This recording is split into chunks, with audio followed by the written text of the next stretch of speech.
When someone ignores you, criticizes you, or tries to provoke you, do you react instantly, or do you remain still, calm, untouchable? Because here's the truth. The most powerful man in the room isn't the loudest. It's the one who feels no need to prove himself, the one who doesn't flinch when challenged, the one who responds with silence. Not out of weakness, but because he understands the power of restraint. The Stoics called this nonchalance, but not the kind that comes from carelessness. No, this is the kind forged in solitude and discipline, in the fire of knowing exactly who you are and what you're not here to chase. This video will take you through 10 Stoic lessons that reveal why nonchalance isn't indifference. It's power under control. It's the art of not chasing validation, of speaking less so your presence speaks more, of staying silent so others expose themselves.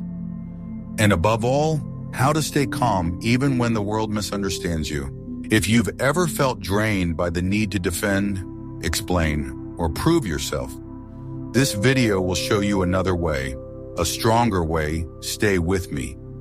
And if this kind of content strengthens you, like and subscribe to keep walking the Stoic path with us.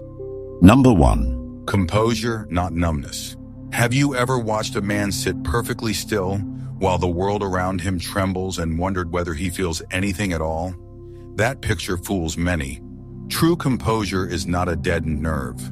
It is a live wire that has learned to carry voltage without sparking. The Stoics warn that people confuse calm with apathy, yet apathy is merely exhaustion wearing a mask.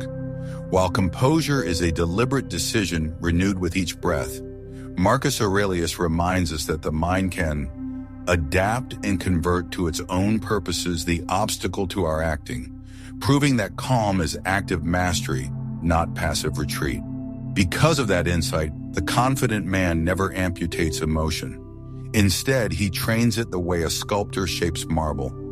Patient strikes, deliberate removal of excess, never the erasure of the core. Watch LeBron James after a heartbreaking playoff loss. Reporters swarm, cameras flash, critics dissect every misstep.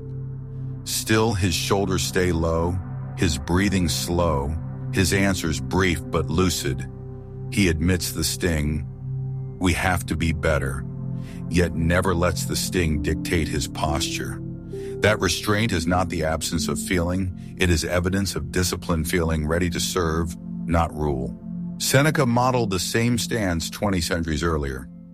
Banished to the barren island of Corsica, stripped of title and property, he wrote letters of luminous calm, convincing himself that storms around the body need not storm within the soul. He compared the disciplined mind to a trained horse that keeps its course even when thunder shakes the valley. His surroundings changed, but the rider remained in control, proving that composure is portable and travels with the one who forged it in advance. Now, why does this matter to you? Because modern life is engineered to provoke you. A dismissive email, a partner's harsh tone, the blare of a car horn. Each episode offers the same fork Marcus faced in his palace corridors. React and become a marionette of external strings, or pause, breathe, and remain the architect of your inner citadel.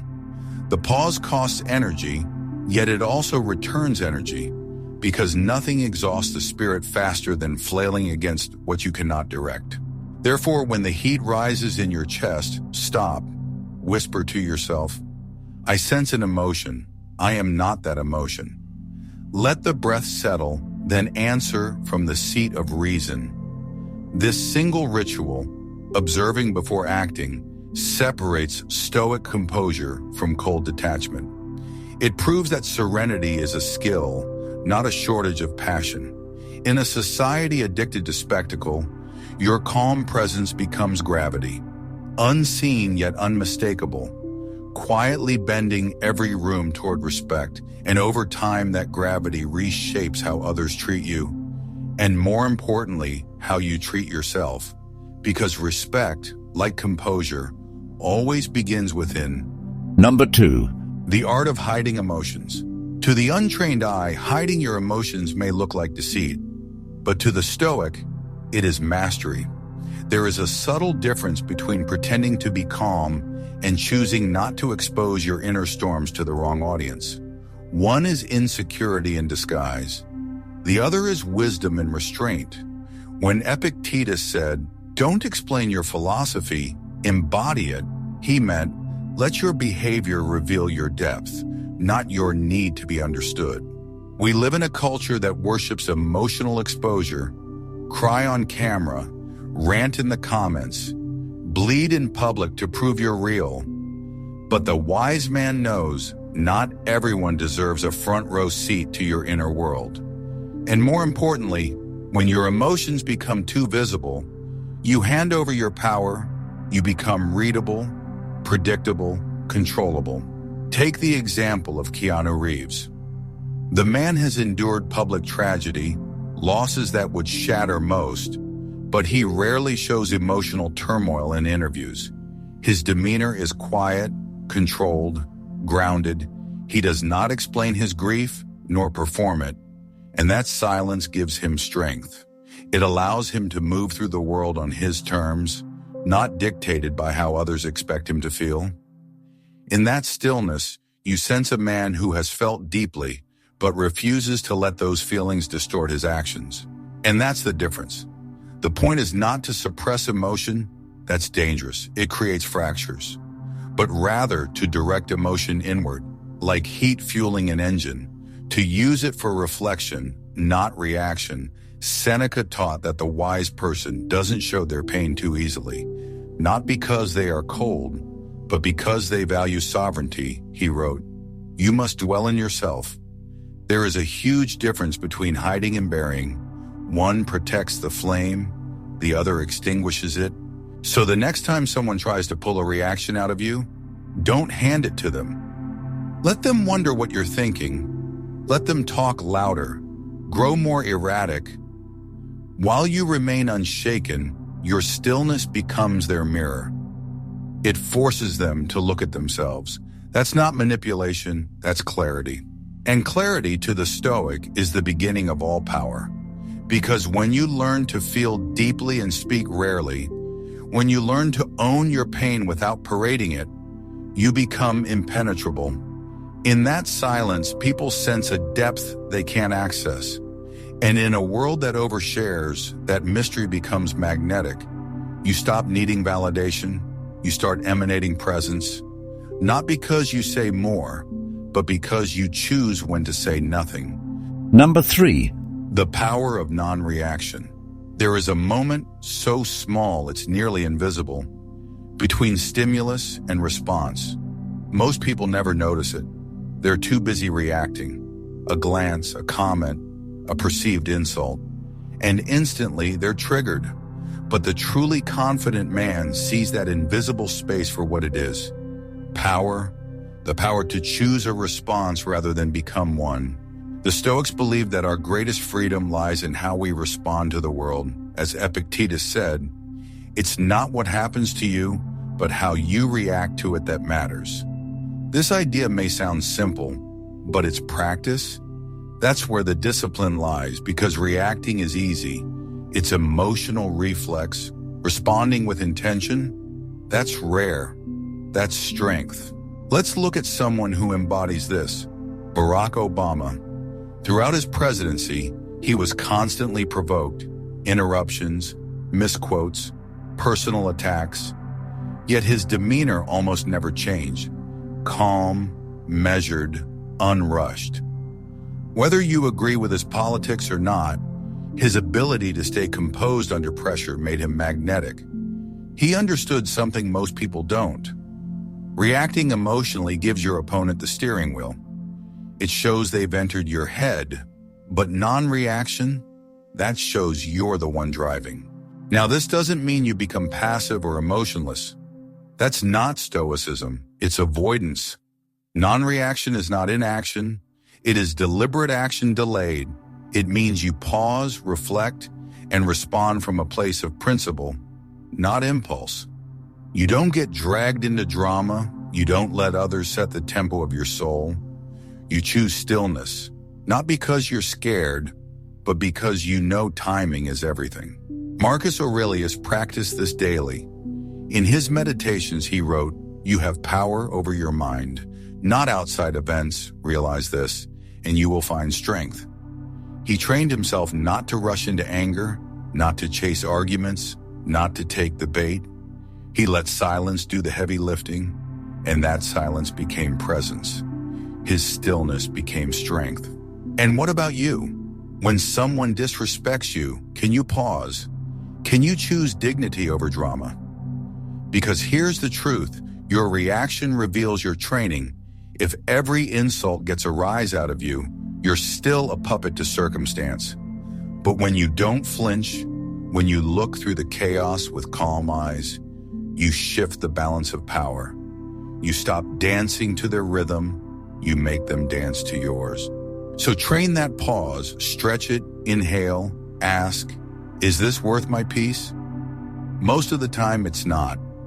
Most of the time, silence is the best response because it starves the ego that seeks a fight. And in that starvation, you grow stronger. The next time someone tries to pull you into emotional quicksand, don't step in, stand still, let their noise echo into emptiness. Your stillness is your shield, and your silence, that's the sound of a man who has mastered himself. Number 4. Silence is psychological warfare. Most people are terrified of silence. They interpret it as emptiness, awkwardness, or punishment. But the Stoic understands. Silence is not the absence of communication. It's the sharpest form of it. Because in a world that constantly screams, the one who stays silent holds the tension. He doesn't just hold it, he commands it. When someone attacks you verbally and you respond with stillness, you don't lose ground. You reclaim it. You force the other person to sit with their words. You let their energy echo back onto them. This is not passive aggressiveness, it is presence. It's power without the need to explain itself. Marcus Aurelius never responded to personal attacks with outrage. He simply continued to live in alignment with his values. Because a wise man knows, if someone insults you and you don't respond, their insult dies in the silence. But if you reply, if you retaliate, you give it life. You build a platform for the very thing that was meant to pass like dust. As the Stoics believed, not everything that enters your ears needs to pass through your lips. Now look at someone like Elon Musk, often criticized, ridiculed, misunderstood. But when faced with online noise, he rarely responds in kind. Sometimes he answers with a cryptic emoji, sometimes not at all. That silence drives people mad. Why? Because silence removes predictability. It breaks the rhythm. It leaves space for the other person to spiral. That's what psychological pressure is.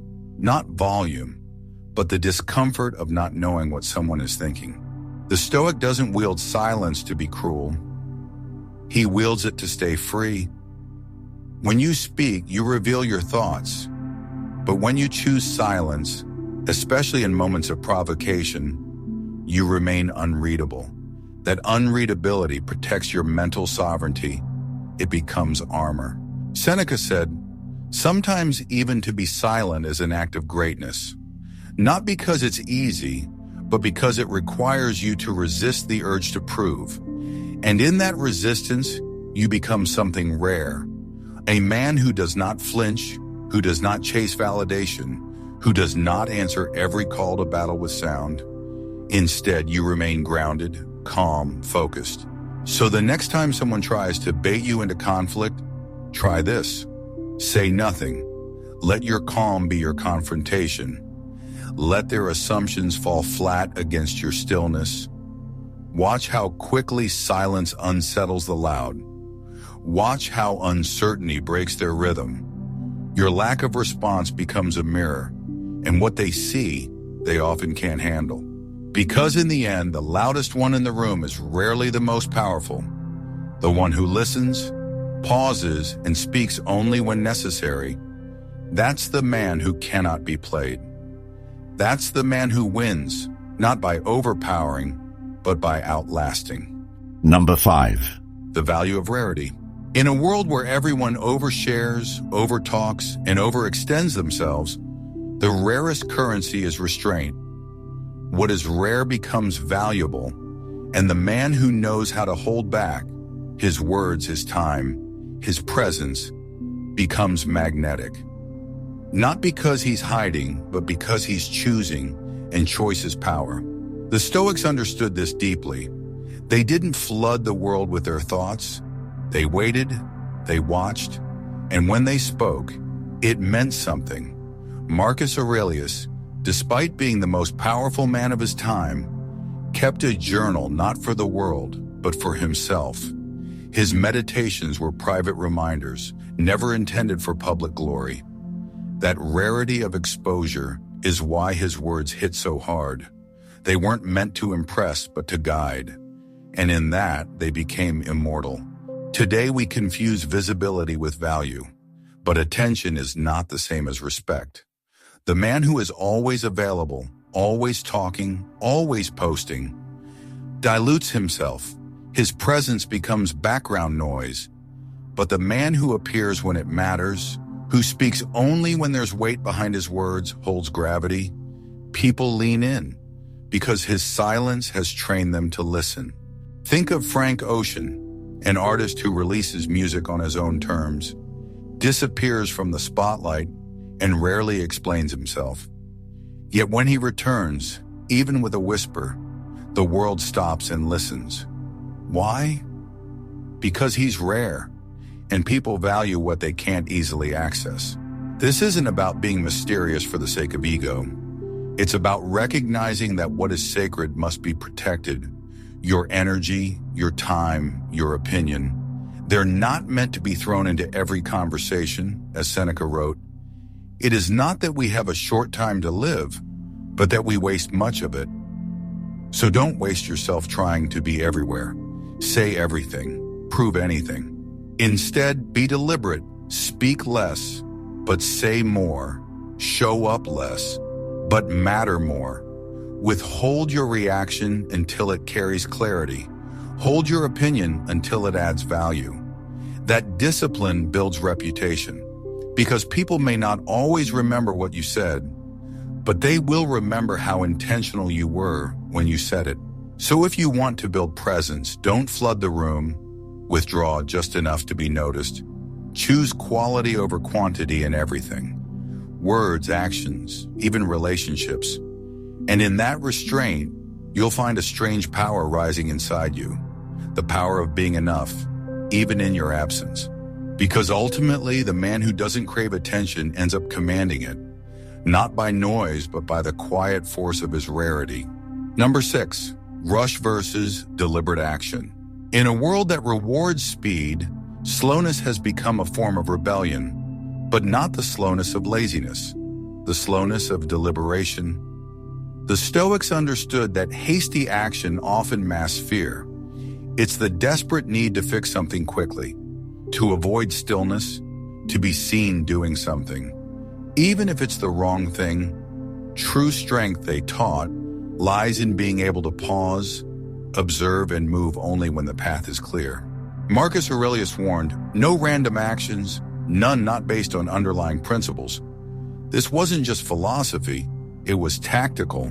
As emperor, he was surrounded by pressure, urgency, and voices demanding quick decisions. But his journals reveal a man who resisted that pressure. He didn't act to silence uncertainty. He waited until wisdom arose. That pause didn't make him indecisive. It made him deadly accurate. This is where modern life often gets it backwards. We applaud urgency. We admire hustle. We worship the man who never stops moving. But often, what looks like initiative is actually panic in disguise. We jump into relationships we're not ready for. We start businesses out of comparison, not clarity. We respond to texts just to relieve the discomfort of silence. But in that flurry of motion, we lose our direction. The Stoic doesn't fear delay, he fears misalignment. Take Steve Jobs. He was a man of vision, yes, but also of silence. Before major decisions, he'd walk alone, sometimes for hours. He was in no rush to answer the world's demands. Why? Because he knew speed without direction is wasted power. He was playing a longer game, waiting not just for ideas, but for the right ideas. And when he moved, the world moved with him. The Stoic does this every day. Internally, he lets emotions pass through him without bowing to them. He doesn't flinch to prove he's in control. He remains still until stillness becomes action. And when he finally steps forward, it is with purpose, not panic, with conviction, not confusion. So the next time you feel the itch to respond, to act, to jump, pause, breathe, ask, is this necessary? Is it grounded in principle? Or am I reacting out of fear, insecurity, or ego? Sometimes silence is the strongest move. Sometimes waiting is the most aggressive strategy. Because the man who acts with patience is not slow, he is powerful, he is calculating, he is dangerous in the best way. His results aren't rushed, they're built to last. In the short term, he may be overlooked, but in the long term, his clarity will conquer the noise. He's not driven by the timeline of others. He's driven by something deeper, principle. While the world rushes to be first, he's content to be right. And that difference is what builds unshakable confidence. Because when your actions are grounded in inner truth, you no longer need validation. You become it. Number 7, the weight of silence and the echo of presence. There's a silence that speaks louder than speech, a stillness that vibrates in the air, even after you've left the room. This isn't about being quiet to avoid conflict. This is about being so grounded in who you are that you don't need to raise your voice to leave a mark. The Stoics understood that real power isn't noisy. It's measured. It doesn't chase attention. It creates space. And that space, it forces others to notice. Seneca once wrote, "Speech is not effective unless it is weighed." He wasn't advising us to withhold words for fear of judgment. He was pointing toward intention. A careless sentence can betray your character, but a sentence spoken from stillness, it lingers, it shifts the air. And that's the kind of speech the Stoic cultivates. Not the volume of his voice, but the gravity of his presence. And when you extend that principle beyond conversation into your presence itself, everything changes. The man who walks slowly, listens fully, and speaks rarely becomes magnetic. Not because he's performing, but because he's decided. Every move is chosen. Every silence is anchored. And people feel that. The quieter he becomes, the more others project their own meanings onto him. And in that space, people reveal themselves. Jeff Bezos, in the early Amazon years, was known for long, uncomfortable silences in meetings. He would pause, sometimes for what felt like minutes. And in that silence, people shifted. They hesitated. They over-explained. Meanwhile, Bezos remained calm, letting the truth rise on its own. That's what silence does. It creates a stage where clarity performs. The Stoic doesn't use silence as manipulation. He uses it as a mirror. He doesn't interrupt because he isn't insecure. He listens not just to respond, but to understand. And when he finally speaks, it lands. Not because he's clever, but because he's clear. That clarity carries weight. And over time, people start to notice. They stop interrupting you. They begin to wait for your words, not because you demand respect, but because you've trained them to listen. Your silence teaches others how to treat you. In conversation, this becomes presence. In leadership, this becomes influence. In crisis, this becomes command. But none of it works if it's fake. You can't manufacture presence. You earn it by mastering your need to fill space with noise. So start small. Pause before you speak. Let the tension rise. Resist the urge to fill the air. And when you finally speak, let it be from depth, not from insecurity. When your presence carries more weight than your words, people remember you. Not because you were loud, but because your silence made them feel something. And that, in the end, is what leaves the deepest impression. The man who says little, but makes every moment echo with certainty. Number 8, self-control is a trained skill, not a trait. When we see someone stay calm under pressure, we often assume it's natural. He was just born that way, we say. But Stoicism teaches the opposite. Composure isn't inherited, it's earned, and the man who appears untouched by chaos has most likely spent years training in silence. His self-control wasn't gifted, it was built, brick by brick, breath by breath. The Stoics treated the mind like a muscle, something that could be shaped through repetition, practice, and intentional discomfort. Epictetus said, "No man is free who is not master of himself," and mastery, he knew, wasn't a moment. It was a discipline. Just like an athlete doesn't step into peak condition overnight, a Stoic doesn't achieve emotional stillness without effort. He works on it daily, not when it's easy, but especially when it's not. Self-control doesn't mean you don't feel the emotion. It means you've trained yourself not to be ruled by it. Think of someone like Barack Obama. During his presidency, he faced endless moments that could have triggered anger, fear, or reactivity. But study his interviews, his posture, his cadence, calm, measured, intentional. That wasn't the absence of emotion. It was a man who had rehearsed dignity long before the world expected it. His calm wasn't passive, it was protective. It guarded his clarity, it preserved his strength. The modern world doesn't train us this way. It glorifies reaction. You're expected to speak immediately, post impulsively, clap back, go viral. But that's not strength, that's fragility disguised as freedom. The Stoic moves differently. He doesn't react to reclaim control. He pauses because he already has it. Marcus Aurelius journaled daily, not to prove his wisdom to others, but to confront his own mind. His pages are filled with discipline. Be tolerant with others, strict with yourself. Don't waste time arguing what a good man should be. Be one. These weren't quotes. They were reps. His calm wasn't coincidence. It was forged through awareness, restraint, and brutal honesty with himself. And you can train the same. When tension rises, breathe slower. When anger whispers, wait. When the ego pushes, observe. These aren't passive moves. They are power under control. Each act of restraint is a rep. Each pause is practice. And over time, you stop being the man who reacts. You become the man who decides.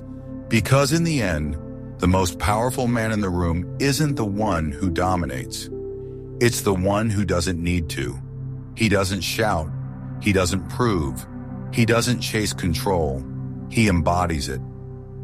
And that kind of calm, it's not a trait, it's a trained force, and you can build it if you choose to. And every time you hold back, even for a second, you're adding to that inner strength. Quietly, consistently, unshakably. Number 9, when you're misunderstood, stay composed. Few things test a person more than being misunderstood. When your silence is mistaken for arrogance, your composure seen as detachment, and your restraint interpreted as weakness. But a Stoic knows it's not your job to correct every opinion, it's your duty to protect your peace. Marcus Aurelius wrote, "You have power over your mind, not outside events. That includes how others perceive you.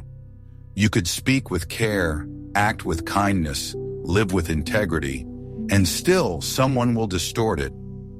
Why? Because people don't see you as you are. They see you as they are, through their projections, through their wounds, through their unmet expectations. That's why the Stoic stays still. He doesn't defend his soul to someone committed to misunderstanding it. He doesn't explain his values to those who aren't listening, because every ounce of energy spent trying to be seen clearly by the wrong people is energy taken away from living clearly. Take Keanu Reeves, universally respected now, but for years people misunderstood him. They called him odd, distant, even emotionally flat. He didn't fight it, he didn't rebrand himself, he just kept being who he was. Quietly kind, consistently generous, calm in presence and action. And over time, the truth emerged, not because he explained it, but because he embodied it. You have to realize, when you're on a path of inner growth, you will outgrow people's ability to label you. You will seem strange to the shallow, detached to the dramatic, distant to those who confuse stillness with disinterest. And that's okay. Your peace isn't found in being liked, it's found in being aligned. What people call cold is often someone who no longer rushes to explain themselves. What they call arrogant may just be someone who no longer chases permission to exist. And if you can sit with that tension of not being understood, of being misread, and still remain calm, that's power. Being misunderstood is not a sign of failure. It's a side effect of authenticity. It means you're not performing, you're not adjusting yourself for every audience, and yes, that will make some people uncomfortable. Let them be. Your job is not to be liked, it's to be real. And if you ever feel the urge to clarify, to correct, to over-explain, pause, ask yourself, am I speaking from strength or from fear? If it's fear, don't speak. Let the silence say, I know who I am. That's enough. In the end, Stoic composure is not about convincing others of your value. It's about knowing that your value remains. Whether they see it or not, that kind of calm cannot be shaken, because it was never built on their approval in the first place. Number 10, silence as a strategic weapon. Silence is often dismissed as emptiness. Yet in the hands of a disciplined mind, it becomes a blade sharper than any argument. The Stoics recognize that the man who can hold his tongue gains leverage over those who cannot bear a pause. Epictetus warned his students not to let the sound of another's voice steal the governance of your own. In practice, that means you can use quiet to steer a conversation, unsettle manipulation, and reclaim authority without ever raising your volume. Consider Satya Nadella when he took over Microsoft in 2014. The culture was loud, competitive, defensive. Nadella's first move was not to storm the boardroom with fiery speeches. He listened, intently, patiently, allowing the uncomfortable hush to surface deeper truths. That single habit altered Microsoft's rhythm. Meetings shortened, collaboration rose, and a company once known for internal battles began winning public trust. Nadella did not conquer with noise. He refocused the enterprise with intentional quiet. The Stoic wields silence the way a sculptor uses negative space. What is absent reveals form. Pause after a question, and you place weight on your listener. Their mind rushes to fill the vacuum, often exposing motives they would otherwise conceal. Marcus Aurelius practiced this with advisors who tried to flatter him. He simply waited. The longer he withheld a reaction, the more their compliments collapsed into awkward truth. That pause was not passive, it was active influence. Importantly, silence is generated inside first. Seneca reminded us that the greatest clamor is within. Train yourself to create inward quiet through journaling, conscious breathing, or focused observation. So outer silence no longer feels like a threat. Once the internal chatter slows, external pauses strengthen you. You become a still lake that reflects reality instead of a rushing river that muddies it. Yet silence is never about withholding forever. It is about timing. Like an archer who releases only when the breath is steady, the Stoic speaks when the moment is ripe. And because he has conserved words, each one lands like a hammer. Warren Buffett's annual shareholder letter is a masterclass in this economy. One document once a year, written in plain language. Yet markets pivot on his paragraphs. Scarcity plus substance equals impact. You can wield silence the same way. In negotiation, ask a question, then count 3 breaths before adding anything more. In conflict, answer an insult with a calm gaze and nothing else. Watch how swiftly the other party reveals insecurity. In mentoring, let a protege wrestle with their idea for a minute before offering guidance. Your counsel will carry more weight because it was earned by their effort. Remember, noise competes. Silence orchestrates. The world rewards those who can tolerate the tension of a pause. Train yourself to hold that tension, breathe, observe, and only then release your words like arrows. Few, focused, unstoppable. In a world obsessed with volume, remember, true power is often silent. The Stoic doesn't need to prove, perform, or persuade. He embodies his values quietly, consistently, and without apology. Every pause becomes a choice. Every silence, a stance. If this video spoke to something deeper in you, something steady, something calm, then you're already walking the path. Stay with it, stay anchored. And if you found value here, don't forget to like, subscribe, and share this with someone who needs it. Because sometimes the quietest voices carry the most lasting echoes.